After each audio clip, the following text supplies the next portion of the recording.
Stock market analysis में आपका स्वागत है दोस्तों। आज हम बात करने वाले हैं सिटी यूनियन बैंक स्टॉक्स को लेकर। दोस्तों काफ़ी कमेंट इस स्टॉक के आ चुके थे कि इस स्टॉक में क्या होने वाला है। मैंने सुबह के टाइम में इसकी छोटी वीडियो बनाई थी, सुबह में करीब 9 बजे से पहले, 9 बजे के आसपास, 9 बजे से पहले मैंने अपलोड कर दी थी और मैंने बता दिया था कि सिटी यूनियन बैंक पर आप नज़र बना के रख सकते हैं। इस स्टॉक के टारगेट आप 180 रुपये के लेके चल सकते हैं। ऐसी मेरी शॉर्ट वीडियो मैंने बनाई थी, जाकर देख सकते हैं दोस्तों, ठीक है।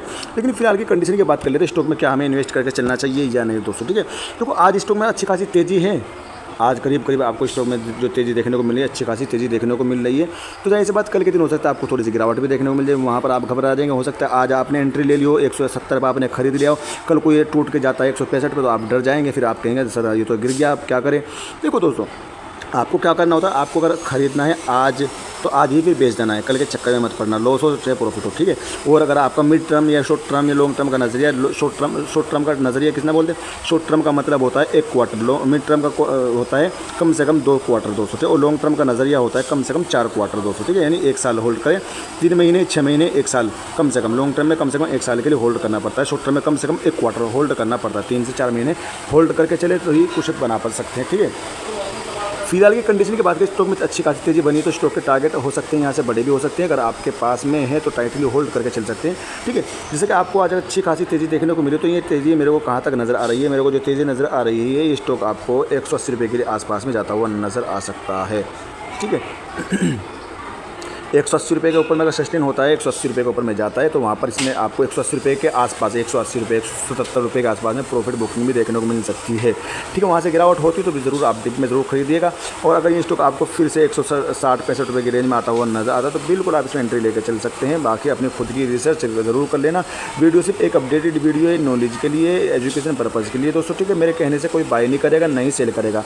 अपने फाइनेंस एडवाइज़र से ज़रूर सलाह ले लीजिएगा एंट्री लेने से पहले दोस्तों, ठीक है। अगर आपका शॉर्ट टर्म से मिड टर्म का नज़रिया है तो आप इसके 150 शॉर्ट टर्म में ट्राई कर इसके 185 के आसपास में लेकर चल सकते हैं।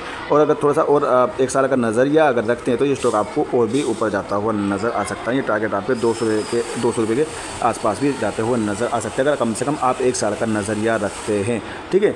आने वाले जो दिसंबर आएगा, दिसंबर तक भी आपको अच्छे खासे टारगेट निकाल के दे सकता है। लेकिन लॉन्ग टर्म का मतलब है लॉन्ग टर्म होल्ड करो, थोड़ा सा वेट करो, गिरता है, गिरावट होती तो एवरेज करो, बाकी बैठे रहो। लॉस में नहीं बेचने का, लॉस में बेच के भागे तो क्या फ़ायदा फिर स्टॉक मार्केट मानेगा। लॉस हो रहा है तो कोई बात नहीं, 1 साल की 2 साल होल्ड करना पड़ जाएगा, 3 साल होल्ड करना पड़ेगा। लेकिन जब चलेगा तो आपका 2-3 साल की थकान है ना, एक कुछ ही दिनों 2-4 दिन के अंदर 2-3 साल की थकान निकाल के देता है स्टॉक, जब स्टॉक कोई भी चलता है दोस्तों, ठीक है।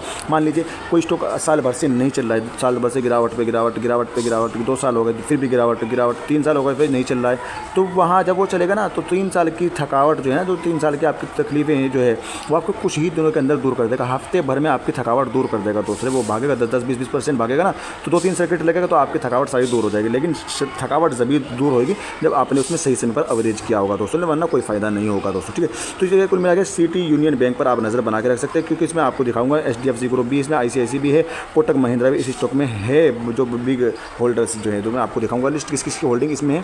और फिलहाल की कंडीशन देखी जाए तो स्टॉक की परफॉर्मेंस हमें अंदर की परफॉर्मेंस देखने को मिले, अच्छी ठीक ठाक देखने को मिल रही है, ज़्यादा खराब नहीं है, अच्छी मान के चल सकते हैं, प्लस में मान के चल सकते हैं स्टॉक के परफॉर्मेंस अंदर की दोस्तों, ठीक है। बाकी हम टेक्निकल रेजिस्टेंस सपोर्ट की बात कर लेते हैं और किस किस की होल्डिंग वो भी हम देखने की कोशिश करते हैं। चलते हैं उस तक बस वीडियो को लाइक कर दीजिए, चैनल को जरूर सब्सक्राइब करें। मैं आपको उसका हाई और लो दिखा दूँ ताकि आपकी समझ में आए कितना लो लगा। 125 रुपये का 52 वीक हाई है और 176 रुपये का आज 52 वीक हाई भी बना चुका है दोस्तों। 95 पैसे का ऑल टाइम लो है, 249 रुपये का करीब 250 रुपये के आसपास का ऑल टाइम हाई देखने को मिल जाएगा, ठीक है। वहीं ईयर ऑन ईयर के हिसाब से अगर बात कीजिए तो EPS में हमें अच्छी खासी ग्रोथ देखने को मिल जाएगी। बाकी सब कुछ हमें नॉर्मल देखने को मिलेगा। 12,724 करोड़ का मार्केट कैप है, 113 की बुक वैल्यू देखने को मिल जाएगी, 0.87% की डिविडेंड यील्ड है, फेस वैल्यू 1 देखने को मिल जाएगी। वहीं ताकत और बात करें तो इस स्टॉक के पास में जो ताकतें हमें नज़र आ रही है वो 13 ताकतें देखने को मिल जाएगी। 2 कमजोरियां हैं, 5 golden chance, energy extra boost, जिसका इस्तेमाल करते हुए शॉर्ट टर्म में आपको 180 से 85 रुपये के आसपास में जाता हुआ नजर आ सकता है। वहाँ पर हर फुल की प्रॉफिट बुकिंग देखने को मिलेगी। डरने का नहीं है, घबराने का नहीं, लॉन्ग टर्म का नजरिया रखें, कम से कम 1 से 2 साल का नजरिया अगर आप रखते हैं तो 200 रुपये के आसपास में बिल्कुल 200 रुपये प्लस में जाता हुआ नजर आ सकता है। और 1 साल के अंदर अंदर ये इंशाल्लाह मुझे उम्मीद है अपना नया 52 वीक हाई भी बना सकता है, ठीक है। सॉरी, जो ऑल टाइम हाई इसका 249 का उसको भी पार करता हुआ नजर आ सकता है। इसे अपनी संभावना, बाकी अपनी खुद की भी रिसर्च कर लेना। 61% पास नजर आया, मैंने बता दिया सब कुछ ठीक ठाक नजर आ रहा है, कंपनी का कोई मसला नहीं है। अब देख लीजिए किस किस की होल्डिंग में ज़बरदस्त तरीके से होल्डिंग बढ़ी हुई है। देख लीजिए किस किस की होल्डिंग, आप यहाँ पर नजर बना के रखो ना, तसल्ली से देखो भाई साहब, पढ़ लो। SBI ग्रुप की करीब 8% से ज़्यादा की होल्डिंग है। HDFC ग्रुप की होल्डिंग 6% से ज़्यादा की है। कोटक महिंद्रा की होल्डिंग करीब 4.5% से ज़्यादा की है। जब बड़े बड़े बैंक ने इसमें इन्वेस्ट करके रखा है, बड़े बड़े बैंक का इस पर भरोसा है, तो जाहिर सी बात फिर छोटे से रिटेल इन्वेस्टर का भरोसा होना चाहिए अगर पैसा बनाना है। ठीक है, थोड़ा सा लंबा नज़रिया ज़रूर रखिएगा। इसका मतलब ये नहीं आप अगर इसको आज खरीदते हैं, कल खरीदते गिरावट होती है, फिर आप मेरे को कमेंट करके सही तो गिर गया, वैसा नहीं होता। स्टॉक मार्केट कोई भी क्या नाम है रॉकेट बन के नहीं जाता है, उतार चढ़ाव होता है, कभी ऊपर कभी नीचे, इस तरह चल के जाता है दोस्तों। ठीक है, जिग-जैग करके जाता हुआ नज़र आ सकता है ये स्टॉक। ठीक है, और टेक्निकल रेजिस्टेंस सपोर्ट की बात कर लेते हैं। टेक्निकल रेजिस्टेंस क्या है? टेक्निकल रेजिस्टेंस हमें आज के दिन की अगर बात कीजिए, तीनों टेक्निकल रेजिस्टेंस को पार करता हुआ नजर आए तो रैली बरकरार रहने वाली है। 180 से 85 रुपये के आसपास में बिल्कुल जाता हुआ नजर आ सकता है। 147 सपोर्ट की बात करें, पहला सपोर्ट 147 का है, दूसरा सपोर्ट 144 का है, तीसरा सपोर्ट 138 का देखने को मिल जाएगा। सपोर्ट तो बहुत दूर है। अब तो बस इसकी कल देखते हैं कल के दिन क्या रेजिस्टेंस निकलती है, नेक्स्ट वीडियो में कवर करेंगे कि फिर नई लेवल कौन सी निकल के आती है।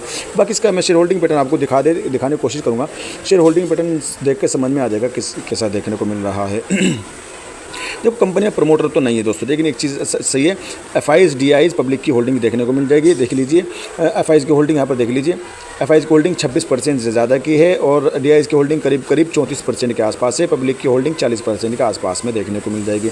ठीक है, यहाँ पर आप देख सकते हैं हल्की फुल्की, देखो FIs की हल्की फुल्की होल्डिंग में गिरावट देखने को मिली है, हल्की फुल्की। ठीक है, DIs की बात करें तो DIs की होल्डिंग में हमें 3 क्वार्टर से हल्की फुल्की क्वार्टर टू क्वार्टर बढ़ोतरी देखने को मिल रही है। पब्लिक की बात करें, पब्लिक की होल्डिंग में हमें कमी होती है नज़र आ रही है, जो कि अच्छा पॉइंट माना जाता है पब्लिक की होल्डिंग का कम होना दोस्तों। ठीक है, तो मैंने बता दिया।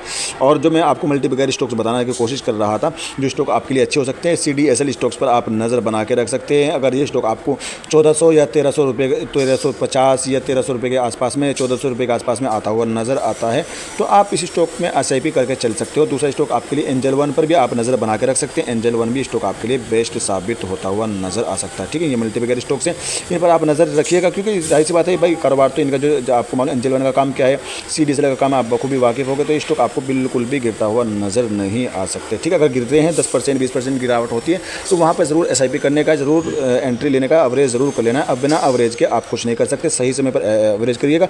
और लॉन्ग टर्म का मतलब है कम से कम आप उन स्टॉक में, अगर एंजल वन हो गया, आपका CDSL होगा, उस पर अगर आप इन्वेस्ट करते कम से कम आपका 5 से 10 साल का नज़रिया होना चाहिए, जब ये स्टॉक आपको भागते हुए नज़र आएंगे।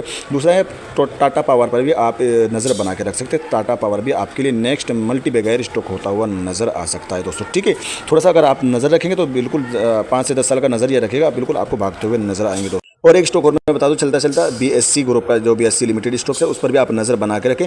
और जब तक NSE का IPO नहीं आता, जब तक आप BSC के साथ में बने रह सकते हैं, क्योंकि BSC आपको अभी गिरावट में देखने को मिल रहा है, तो इसमें गिरावट हो रही है, तो बिल्कुल आप हर गिरावट में थोड़ी थोड़ी क्वांटिटी ऐड करके चल सकते हैं। 36 मेरी जो संभावना है, BSC लिमिटेड ग्रुप जो है वो आपके लिए 3637 रुपये का लो लगा सकता है। वहाँ से जब रॉकेट पकड़ेगा, जब वहाँ से रॉकेट बनेगा, तो सीधा ये स्टॉक आपको कुछ ही दिनों में 5000 रुपये प्लस भी जाता हुआ नज़र आ सकता है BSC लिमिटेड दोस्तों। ठीक है, नज़र बना के रखिएगा। एंजल वन में भी गिरावट हो रही है, और भी बहुत सारे स्टॉक इंशाल्लाह मैं बारी बारी आपको वीडियो बना के बता दूंगा क्या स्टॉक आपके चाहिए। स्टॉक जो मैंने बताया आपको कम से कम 5 से 10 साल के लिए नज़रिया रखिएगा।